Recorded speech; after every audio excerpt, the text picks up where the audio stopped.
Hello, everyone. My name is Jordyn Smith, and I am the voice and the astrologer behind the YouTube channel and the website Nonconformist Conscience.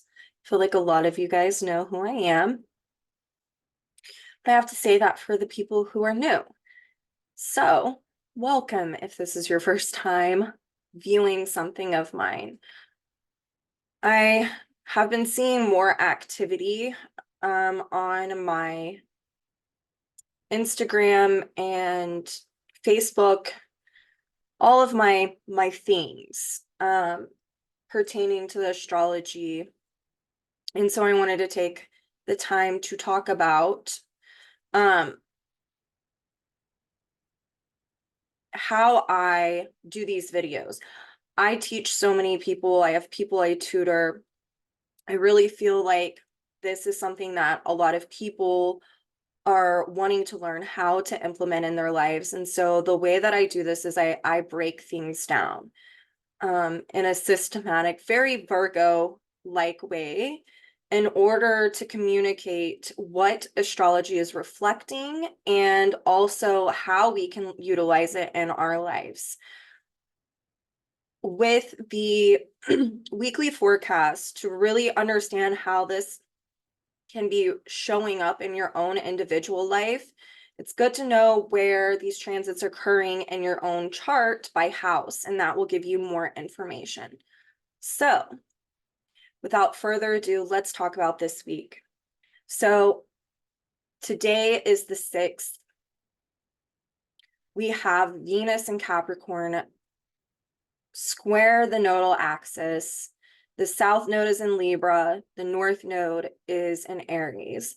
And whenever something squares the nodal axis through transit, this can be a time where we are confronted with the choices that have led to this moment in time. And because this is dealing with Venus, we're dealing with our relationship to self and our relationship to others.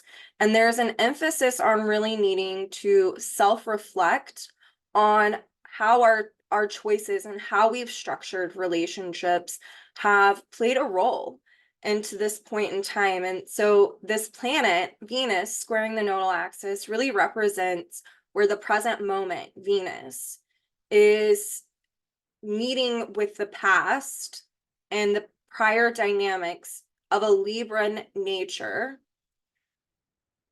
and where we're trying to go, Aries, the north node, how we're trying to evolve through this dynamic.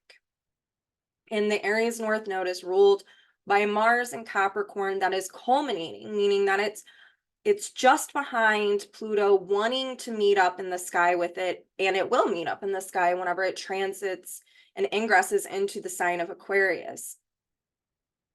But with Venus right now, square this nodal axis, we can be really coming into an awareness of the Libra dynamics, because this is also the last node that Venus squared. So it's really, there's an emphasis on paying attention to this part and resolving these dynamics that the South Node in Libra is speaking to in order for us to then be able to actualize and evolve through this North Node in Aries right now. So what does this mean? This means that Venus in Capricorn is very much about taking responsibility for our own growth, our own choices that have led to this moment. This is about taking responsibility. My Oklahoma almost came out. Sorry, guys. About taking responsibility for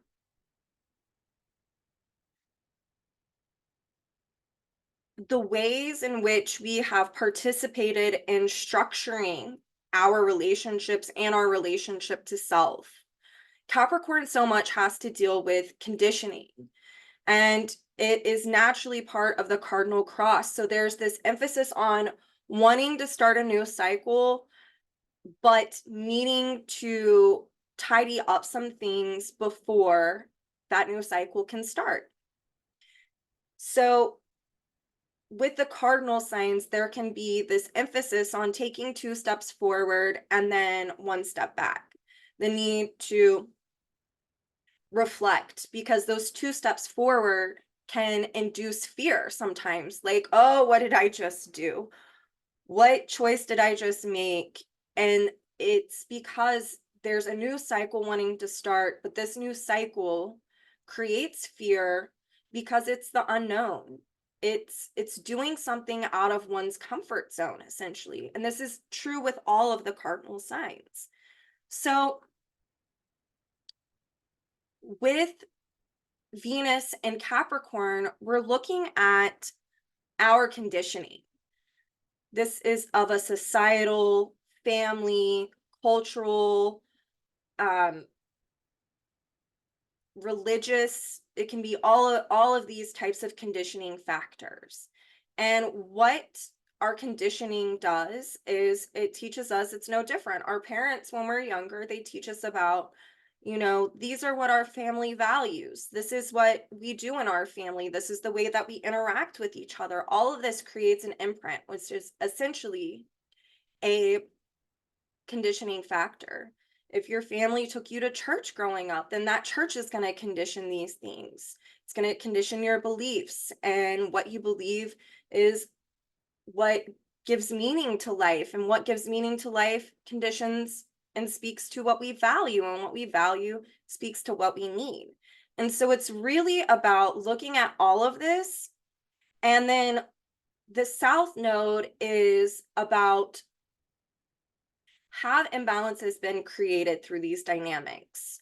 What were your family dynamics like when you were younger? Were your parents codependent? Have you been in codependent relationships? Are you a man who depends on a woman to nurture him? Are you a woman who gets her value out of nurturing a man? It's any type of imbalance that can be highlighted where we might be outsourcing a need or something within ourselves, and how that is actually really a distortion. And with Venus and Capricorn, it wants us to say, hey, let's think about and actualize how we can come to an understanding of why this is occurring, where it's occurring, and if maybe we're repressing some dynamic within ourselves. This can be a person who grows up in a home where culturally they have the rules of nothing inside of this house leaves this house. We don't let people know our business. If it's a little boy, I'm going to give you something to cry about, so that can really condition someone to suppress their emotional dynamics. And because there's no voice given to it when they're younger, when they're older, it can create an imbalance of, I don't know how to express what it is I'm feeling inside of myself. I don't know how to access this. I was never taught this. I was never shown this. I never had a role model for this. And so for girls, it can be, or people who are AFAB, they could have been conditioned to, you get your value from whether or not you can be in a relationship. If you wait too long to get married, your value goes down. You're a tainted woman, especially if we're pulling in patriarchal distortions of sexuality. So this really speaks to a bunch of different dynamics that can be surfacing. I can't tell you how many people that I am seeing as clients, or that are friends of mine, or even seeing it on social media, that are dealing right now with either they've left someone, or they are having to make a judgment call, a discerning a correct judgment call on whether or not something should end. And this is one of the ways that this can really surface right now. It's what I'm seeing a lot. It's where a lot of people right now, whether they're men or women that are making these calls or have done this are now in this time of really wanting to understand why this has occurred. But what I'm also seeing is that it's a little bit tough right now for some people because of all of the Capricorn energy that's been going on. It can feel like someone is really wanting to process what's going on inside of them, but they don't really know what is going on. And this it can be because Capricorn can reflect where we have actually suppressed this dynamic within ourselves, you know, in the past, and how it's been a learned behavior, a conditioned behavior. And so right now, there's this emphasis on really needing to be self-determined, to continue to do the work of self-reflection, of really wanting to understand our emotional dynamics. The polarity of Capricorn is Cancer, which speaks to, if we self-reflect Capricorn, we can understand our emotional dynamics, and an emotional maturation process can happen. And so right now, a lot is surfacing pertaining to all of this. It's, you know, this can even be, and I think I said this early on in this video, is that it can be where we're all of a sudden starting to want to self-reflect on prior relationships that we've had as well. Like, a lot of people are wanting to transform their relationship with themselves, and this is part of Uranus and Taurus.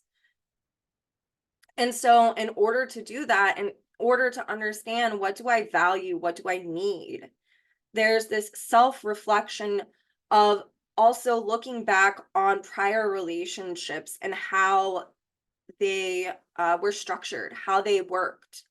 And with Saturn and Pisces being the ruler of this Venus, we can tell that all of this is wanting to culminate. These old ways of structuring what we value, what we need, what we give meaning to, what we believe in, how we've structured our emotional reality stemming from all of that. It's about releasing and dissolving man-made constructs. And it's also about self-reflecting on, if we're looking at our relationships, self-reflecting on, what are my ideals about my relationships? Does that stem from conditioning? It's so often we hear that someone's a power couple, or they are, they do everything together. They're on these vacations, they're doing this, they're doing that. And so we can see that on a collective level, a lot of this revolves around the ideal image of what a relationship should be. If you do this, you'll be happy. And then all of a sudden we see these people we thought were happy that are showing all of this, that they weren't. So, and it's because an ideal can really speak to where we can experience disillusionment. And so for a lot of people right now, they can be reflecting on when they felt that in their relationships, or they may be experiencing that right now. And disillusionment really happens when we give ultimate meaning outside of ourselves. I know that I've been guilty of doing this, of trying to obtain the perfection of something, the ideal of something, only to find out once I grasp it that it's an illusion. It's Piscean. It's like, no, that didn't make me happy. No, like this, I had multiple careers before I started doing this, and each one I was like, this is going to make me happy. This is going to make me happy. Guess what? I did really well in them, and it didn't make me happy. So even stuff around work, Capricorn, and your relationship with work, and your purpose in work, and your social role or your social function can be coming up and having this disillusioning experience of, I've obtained this goal, this thing that I gave ultimate meaning to, and I'm dissatisfied.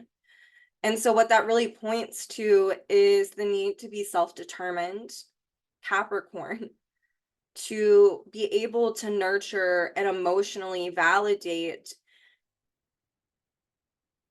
what's inside of you, not out there, not the job, not the relationship, but what's going on to nurture this and to find value in that experience. It's about not externalizing something. It's about really becoming self-sufficient.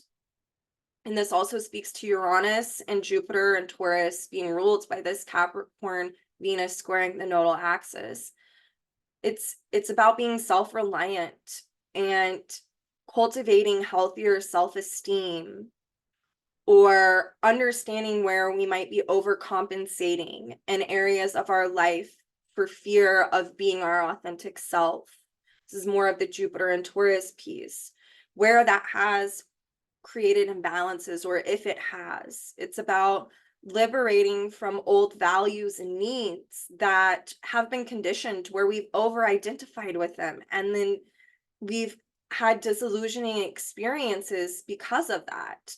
And that's part of Uranus and Taurus. And so it's like through this self-reflective process that is wanting to happen right now, old structures can culminate and dissolve, and new values of a timeless and natural way can emerge.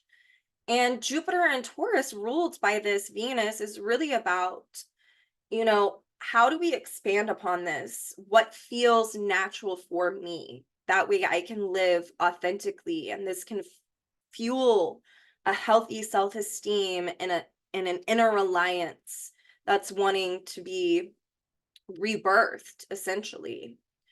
So, and of course, Uranus and Taurus has been about the radical transformation of our relationship to self since the nodes were in, Scorpio, Taurus. So this is all going down. And as this happens, Venus is in a new phase conjunction to the south node of Jupiter, and Venus rules this transiting Jupiter in Taurus.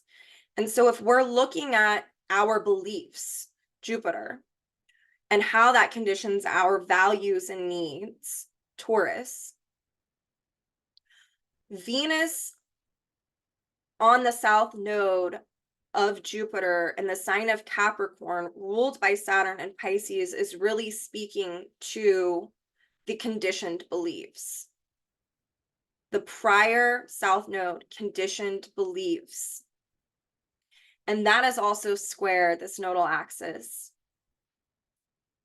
with the resolution being that south node in Libra. How these beliefs have created cycles of maybe self-abandonment, or repressing one's nature or inner truths or inner authority as a way to maintain a status quo of a relationship.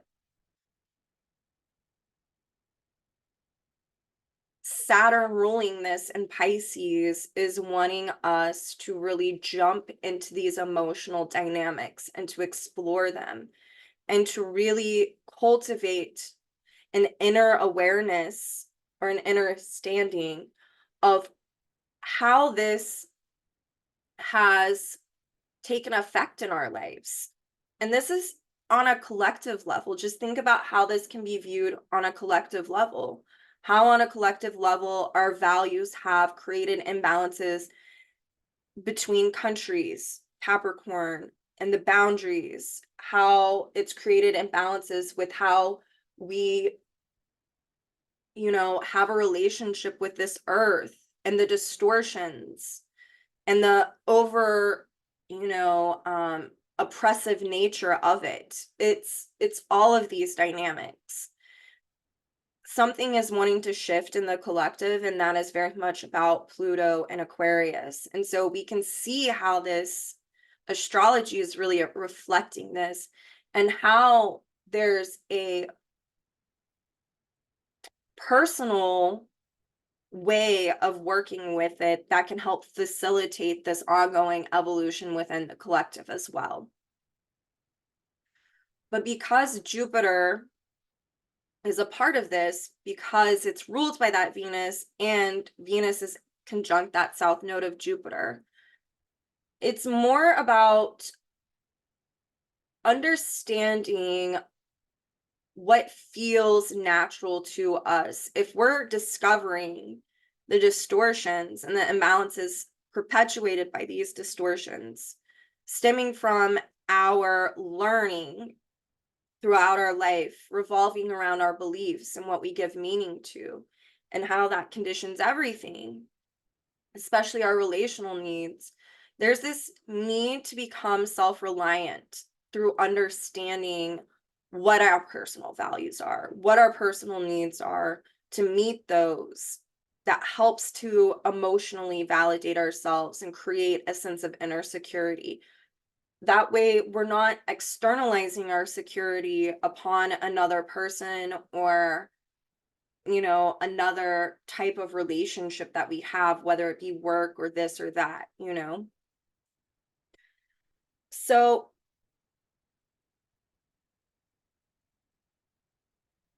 Saturn is still in a crescent phase sextile to Jupiter as this is going on.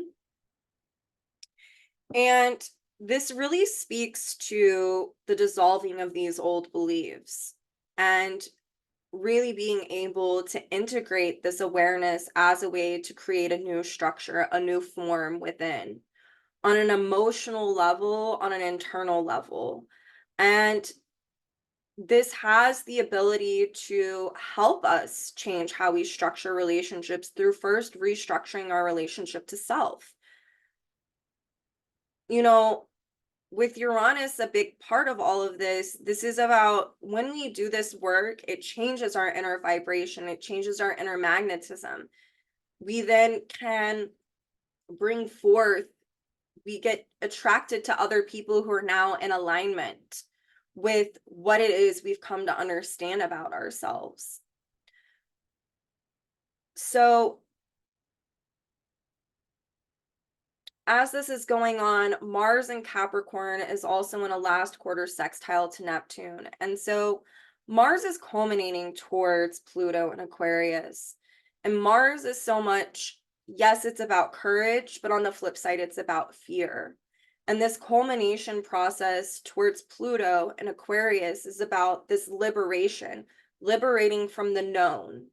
Whereas Mars in Capricorn is really about what we've known.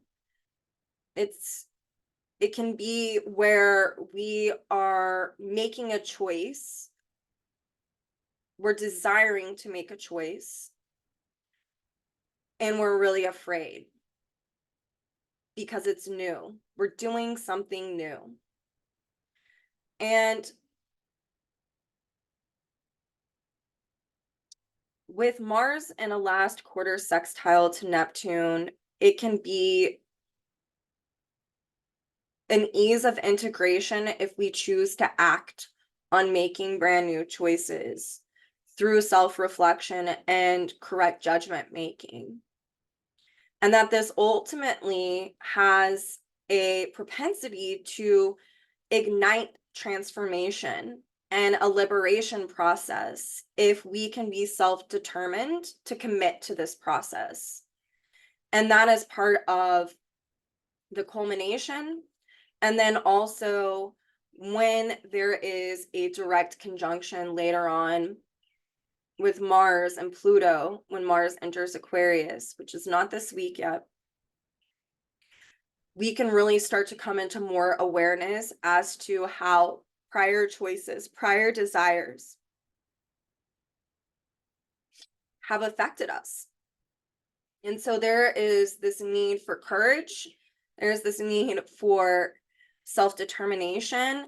And the sextile to Neptune really speaks to how this can be healing, how it can heal these dynamics that are surfacing and coming up right now, and how we might have to have faith when we're making choices right now. But if we have this sincere intention and we're coming from a place of correct judgment making, that this is a process that can be integrated. And this can be also about really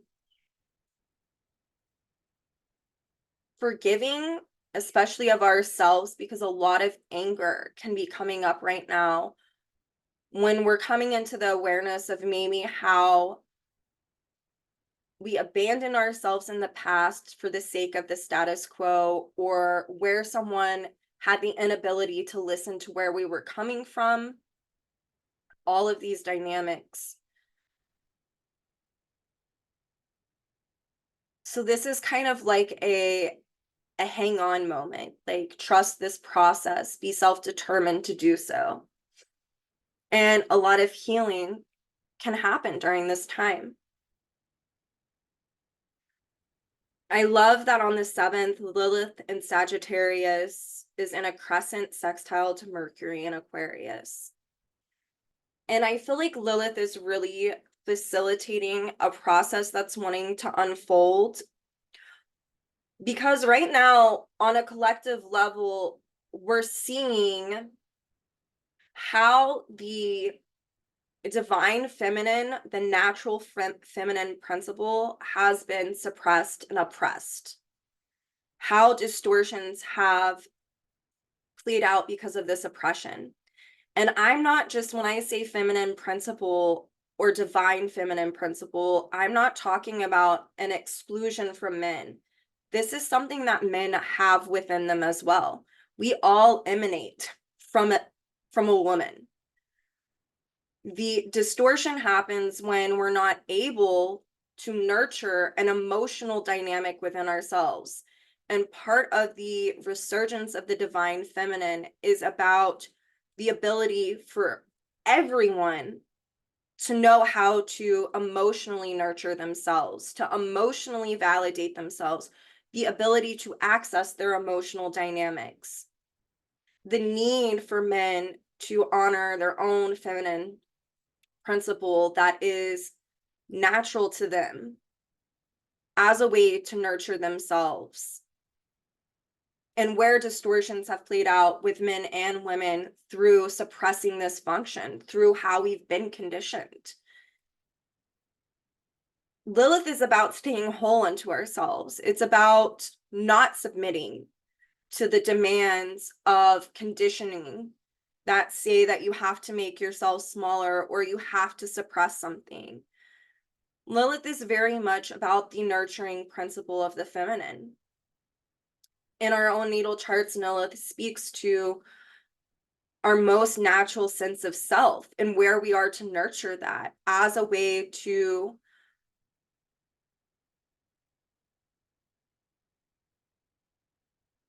remember our nature, like our soul nature of who we are, how individualistic and unique that it is, but how it all serves a purpose in this world. Lilith and Sag through transit right now, ruled by Jupiter in Taurus, is about staying whole unto ourselves through understanding what is authentic and natural for each one of us and nurturing that within, nurturing the expansion process of being self-reliant, self-sufficient, having self-esteem, sincerity, honesty, being honest with oneself, the ability to listen to our inner voice and our intuition about what it is that we're supposed to be doing, what feels natural to us. Lilith in Sagittarius is really about this right now. With Lilith in a crescent sextile to Mercury in Aquarius,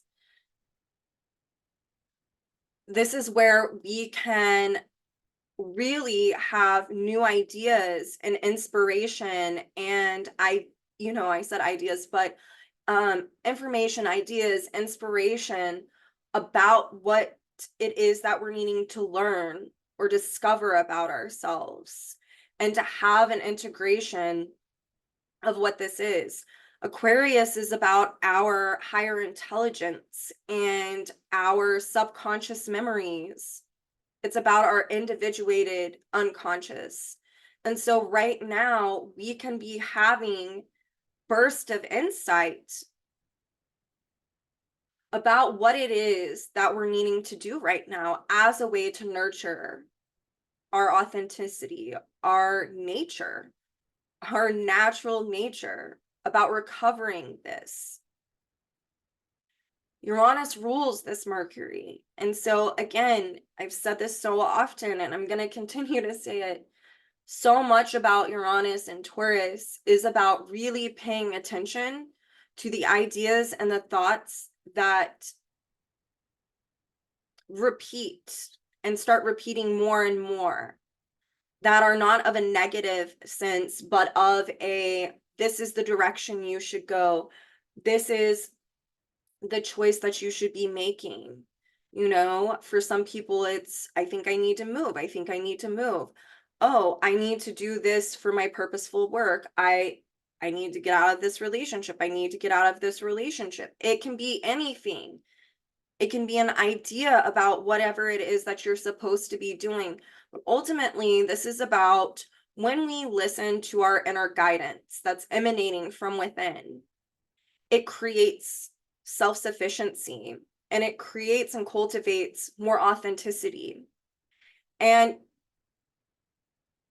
Sag is a fire sign, so it's about self-actualization through this creative function of rediscovering our nature, our inner nature, our inner reality, of understanding what feels natural for each one of us. The ruler of Uranus, the ruler of Mercury, Uranus, and Taurus, as this is happening, is in a disseminating trine to Venus in the sign of Capricorn. And so this is about really understanding what needs to be liberated in order to make space for what is natural, that is wanting to be revealed about each one of us, and to self-reflect and to take accountability and responsibility for this process as a way to emotionally mature and to cultivate more self-reliance. This is also where we can really come into an understanding about what needs to be liberated or jettisoned out of ourselves. This is also where we can become a role model to someone else through just projecting this inner work out there, through just being ourselves, through being authentic, through doing the self-work, the work that it takes to grow and to evolve. We can really be a natural role model for other people to know that this is obtainable. It can be done. And there's something really beautiful about being able to understand who you are and to be able to show up in the world that way and not repress that or overcompensate for that. On Friday, we have a new moon at 20 degrees and 40 minutes Aquarius. And whenever I pulled up this chart, I pulled up the Greenwich chart so that way I can really speak to the totality of what this transit and the conversations happening mean or reflecting. And this is so I can use the houses. So in this chart, and I posted it in the written forecast, if you want to look at it, I will post a link to this. But new moons are like, it's a birth. This is something that is wanting to be birthed. It's a brand new cycle of emotional dynamics, you know, that we're wanting to work with in order to continue to evolve, because we evolve through the emotional body. And this chart, this new moon, is in the 4th house. And so it's, when we're looking at all of the dynamics that I've been talking about that are leading up to this new moon, and how so many of us have been wanting to transform what it is and how we are in life, how we relate to ourselves, how we relate to another, everything I've been talking about. And this is speaking to, you know, the nodal axis, the Venus Mars transits, all of this. This new moon happening in the sign of Aquarius in the natural house of Cancer is really about this birthing process of needing to liberate from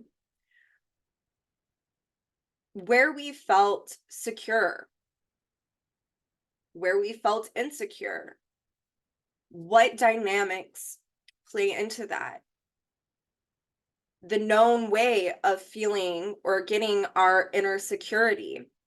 If you're someone who gets their validation through people outside who are emotionally validating you, you always need to be told, good job, you're doing great. And that's where you're getting your self-worth and how you're getting your emotional validation. There can be a need to liberate from this dynamic because it's outsourcing this. So there's this need to really liberate from the known ways in which we have gotten our emotional needs met. And Uranus and Taurus is the ruler of this new moon, and it's in the 7th house in this chart. And so this really speaks to how, when we externalize our emotional needs, how we project our expectations or of what it is we're needing onto another, it creates an inability to be self-reliant, Taurus. And there is a need to liberate from this so that a transformation can occur. This moon is square, this Uranus, in a last quarter square. So this is like dynamic tension of there's an action that needs to be taken here. Uranus and Taurus in the 7th house really speaks to liberating from any type of imbalances. And when we're self-sufficient, we know how to emotionally validate ourselves. We know how to meet our needs on an emotional level. And so there's this need to objectify these dynamics as a way to detach just a little bit in order to observe what is going on or what needs to be liberated from. Again, there's this deep culmination process going on of why these dynamics and the distortions therein need to be liberated.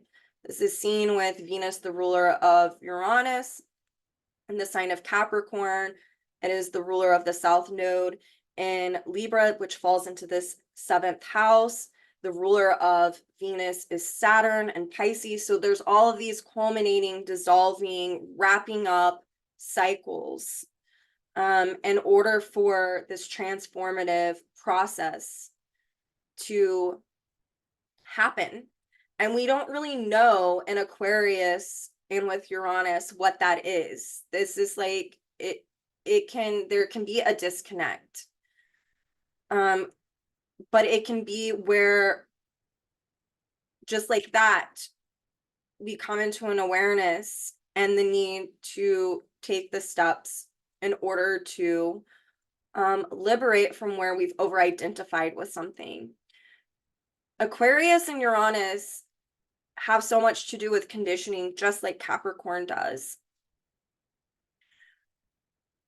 But in a different sense, it's about liberating from the Capricornian structures of conditioning. And when we liberate, we don't really know what the new form is, how it's going to take shape, but it is this process of needing to create action through observing this. And this only comes out of self-reflecting, which is why Capricorn comes before Aquarius.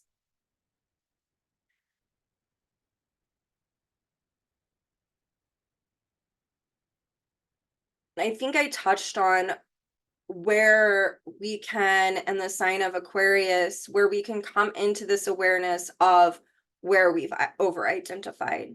So seeing as Venus and Capricorn is being pulled into this conversation with the new moon, and it's ruled by Saturn and Pisces,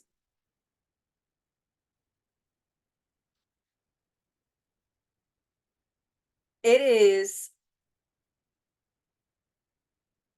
really looking at our ideals and how maybe those ideals have impeded on how we not only inwardly relate, but how we make choices, how we make correct judgment.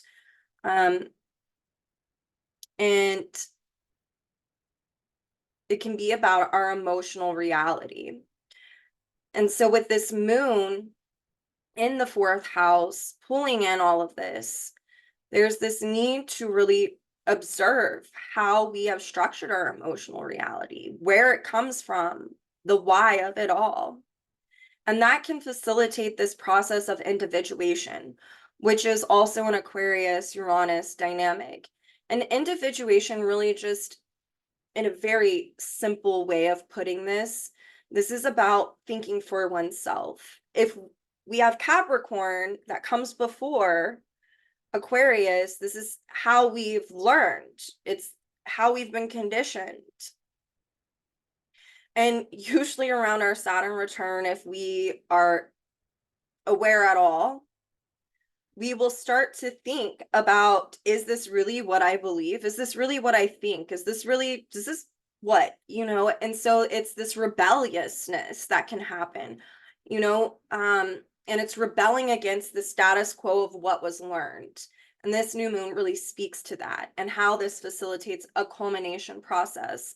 It's interesting because Saturn and Pisces is in the 5th house of this chart, and Pisces so much reflects timelessness, universal law, source itself, faith, inspiration, ideas. And the 5th house is really about self-actualization, and when we work with source, how we can co-create. So it's like there's this dynamic of liberation that helps us to co-create with something much bigger, or like our soul's intended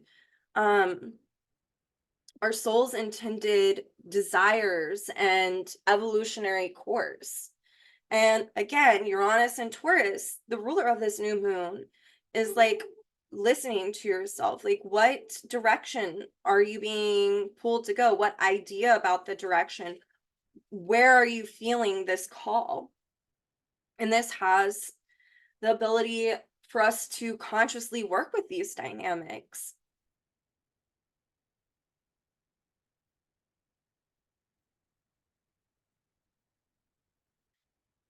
I want us to keep in mind that Lilith, in this chart is still in Sagittarius, ruled by that Jupiter in Taurus. And if that is about our nurture, like how we nurture ourselves and the feminine principle, how that is about understanding our most natural sense, our most naturalist sense of self, natural sense of self, excuse me, through expanding upon all of these dynamics pertaining to our relationship to self, Jupiter, Taurus being the ruler of that. I want to talk a little bit about Juno in this chart. I talked earlier about how there is this resurgence of, or there's a resurgence wanting to happen, a revolution, one might say, with Pluto in Aquarius, and this is a new moon in Aquarius, of the feminine principle, the natural feminine principle. Juno is about our devotion to ourselves and our devotion and partnership with others. And in the mythological story, in Greek times, Juno was known as Hera and was the wife of Jupiter. And I wrote about this in my forecast if you want to read more on this. But in this story, Hera, or Juno, marries Jupiter. And Jupiter cheats on her all the time. And no matter what, Hera stays with him. Sometimes they went back and forth with each other, but she was devoting herself at all cost, abandoning herself through staying with Jupiter. And at the end of it, Jupiter made sure that Hera was known as delusional and rageful and jealous and vindictive. And so it's really interesting to think about how, if you think about Greek times, this is patriarchal. It was men who wrote these stories. So let's keep that in mind here. But there is a natural view of Juno that I'm going to get into in just a second. But Juno corresponds with the signs of Scorpio. So like sexual union, consummation across the board has been viewed as how people consummated a marriage. So it's that Scorpio vibe, but it also pertains to Libra. And in the story, Hera abandons herself for the sake of the relationship and how that creates distortions. And it stems from how in society we are conditioned to devote ourselves to a relationship at all cost. And with Scorpio being a part of this dynamic, well, naturally being one of the rulers of, or asteroids aren't really ruled by a sign, but it corresponds with Scorpio and Libra. We can really see where natural resources, natural inner resources are meant to be shared in inclusivity in a way that is based on mutual reciprocity, and that's the Libra part, and where distortions and power dynamics, Scorpio, can play out through the imbalances that are created, Libra, through these distortions. So Juno in this chart is at 19 degrees Virgo in the 11th house, and it is retrograde. It is also in a first quarter trine to Uranus and Taurus, the ruler of this new moon. Lots of Aquarian energy that's also reflected by not just the new moon, not just Uranus, but Juno being in the 11th house. Juno in a distorted viewpoint, and through the distortions of the patriarchy, is where women are taught to be subservient to men, to stay with a man at all cost, where you can have these relationships that go back and forth, where domestic violence can happen, where a woman is taught to suppress what's natural about her in order to continue the relationship, to abandon herself and her own values for the sake of the relationship. It's where the distortion happens, where a woman takes on the values of a man or vice versa. We can see this is not just for women, for men on the flip side, it's the distortion of I'm going to externalize and get my emotional needs met through my partner because I don't know how to access them. I was conditioned not to do that. It's where women can be scapegoated oftentimes, especially if we're dealing with like religious kind of overtones. And Juno and Virgo can really speak to masochism or sadomasochism. And with Uranus in the 7th house of this chart, in a first quarter trine to Juno, it can really be about this need to liberate from these dynamics of where we self-abandon, whether we are male or female or how gender fluid, it doesn't matter. It's where we need to have the resurgence and a revolution of understanding the natural feminine principle within relationships, a natural way of devoting ourselves to this. It's about staying whole into ourselves. It's about being able to be independent in relationships and not lose sight of oneself or our values. It's about not denying Virgo, ourselves when we're in partnership. It's about really liberating from all of these dynamics. Juno is in this 11th house, and it's about understanding and self-actualizing. Leo's on the cusp of this 11th house through this liberation process and understanding what are natural values within relationships, so that way a new restructuring can happen, a revolution of how to be in balanced and harmonized relationships through liberating from conditioning that speaks to the ideals or the images around what it means to be in partnership with people. This new moon really speaks to taking an objective view at how our conditioning has conditioned everything, especially pertaining to our relationships. It's like another way that this can occur is being in a relationship and the imbalance that's created because maybe you're able to listen to where your partner is coming from and you can honor that and respect that. But on the flip side, your partner is not able to do it, and their way of thinking is always right to them. It can come up in so many ways. All you have to do is reflect on this. Juno is ruled by Mercury and Aquarius, which is also in this 4th house. So this is about this liberation from the knowledge that has been crystallized that deals with these conditioning factors. It's about liberating from the ways in which we emotionally validate ourselves in partnerships. Is it subservient? Is it masochistic? I think it's important for me as I'm saying this to talk a little bit about what like sadomasochism is and how it can show up in relationships. And especially in codependent relationships, we see this often.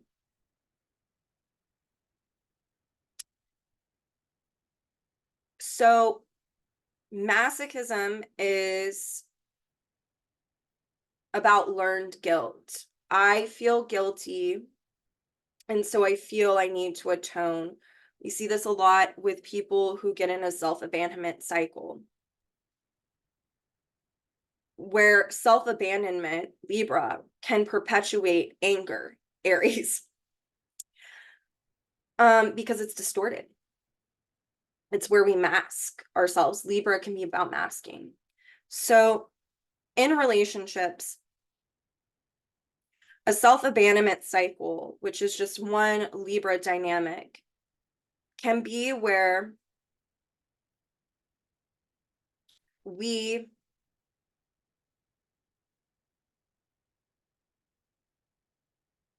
are taking on the values or the needs of someone else and abandoning what we value and what we need. So this can look like my partner doesn't like me to hang out with certain people because he feels like they like me. And I don't really feel that way, but they do. And so then I don't hang out with those people. And then eventually I hang out with those people because I like this person doesn't like me. Like I feel like it should be okay. And then you feel guilt for doing that. And so you get angry and those emotions become displaced and we can project that anger onto someone else. Or we can feel guilty for saying, no, I'm not going to abide by that.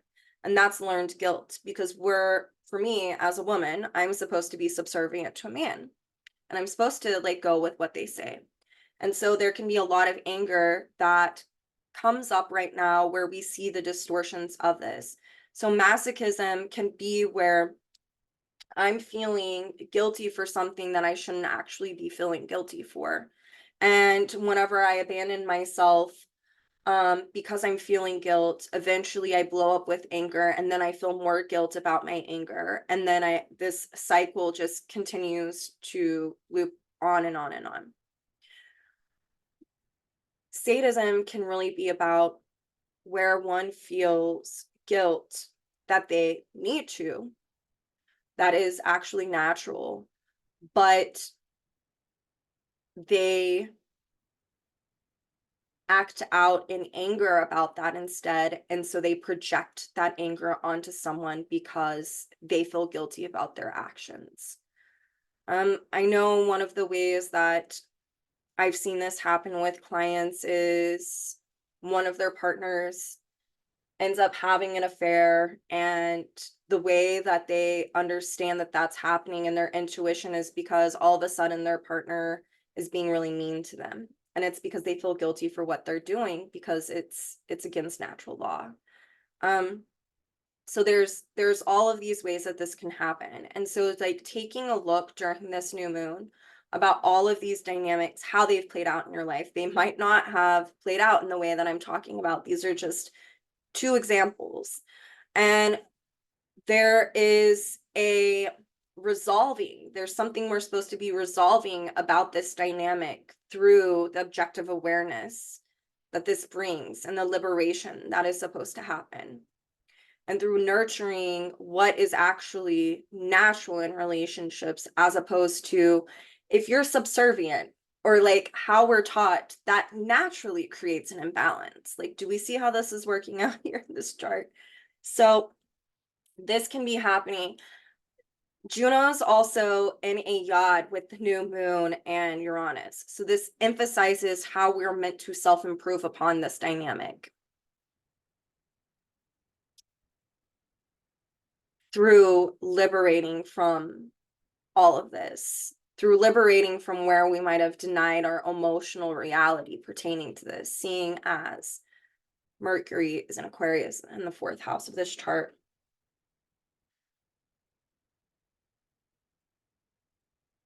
The liberation from these dynamics is also seen with Uranus in conjunct and a gibbous in conjunct to the South Node, both ruled by Venus. It's about taking responsibility, about being self-determined to self-improve through understanding and coming into awareness and consciously working with these dynamics during this new moon.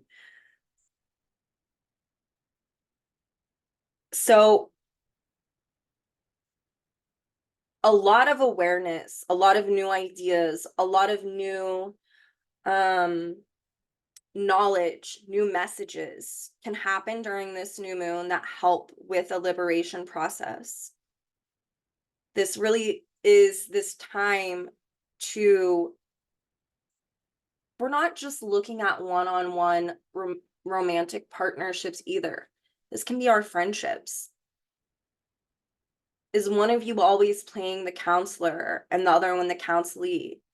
Is one of you depending on the other? Is one always trying to motivate the other because the other one can't motivate themselves? It can be really looking at all of these dynamics. Why do you do that?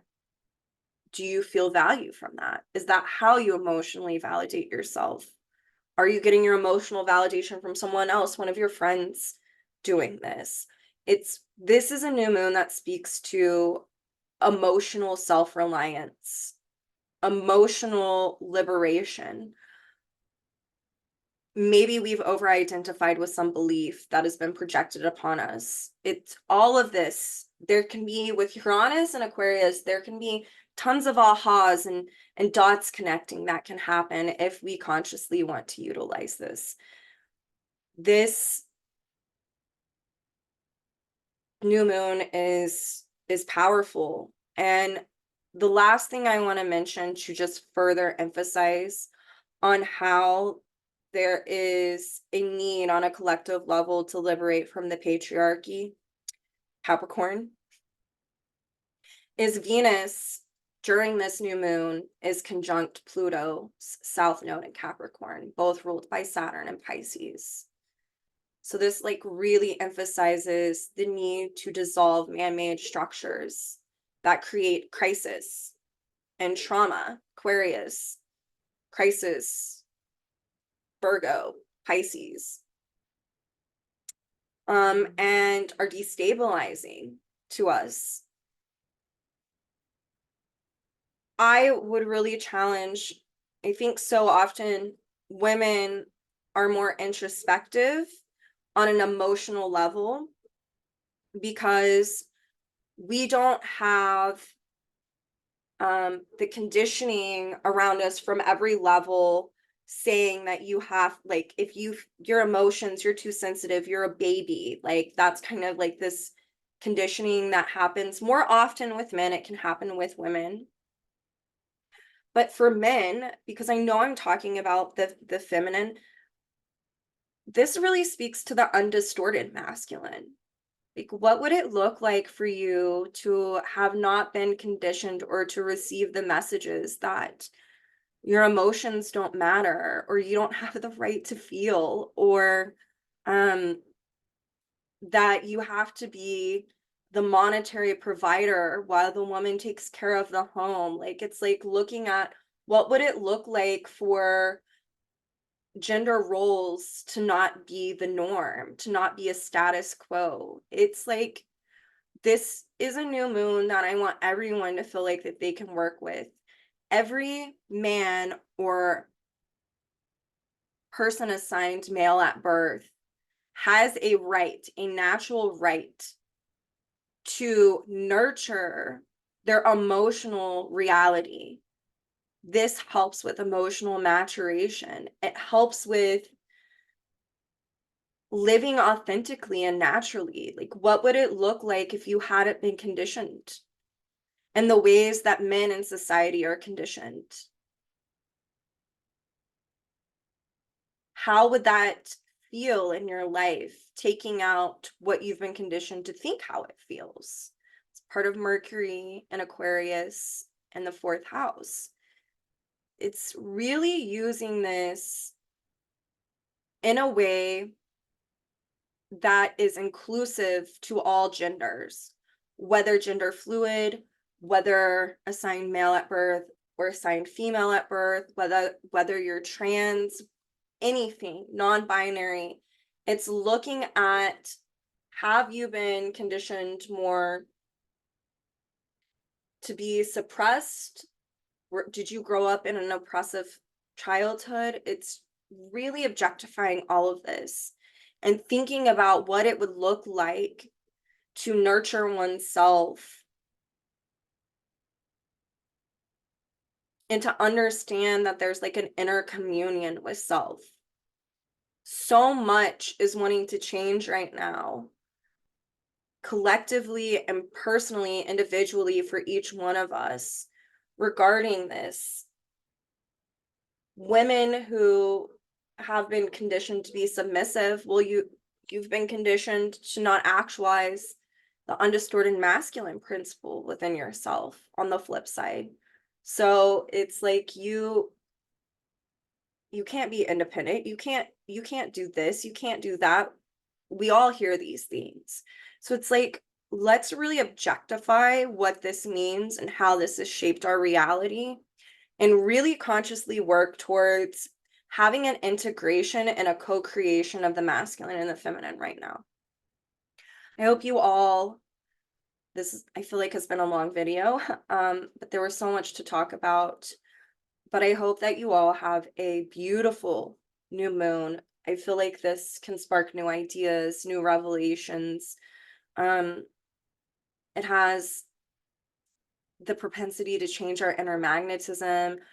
This is a great new moon to work on manifesting. That's a very Aquarius, Uranus, 11th house type of thing. And journaling about this. Mercury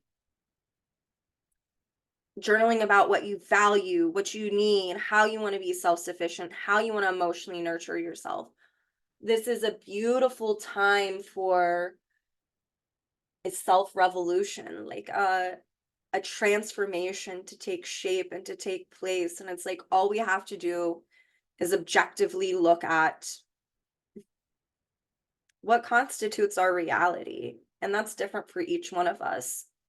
So have a beautiful week, and I will see you all next week.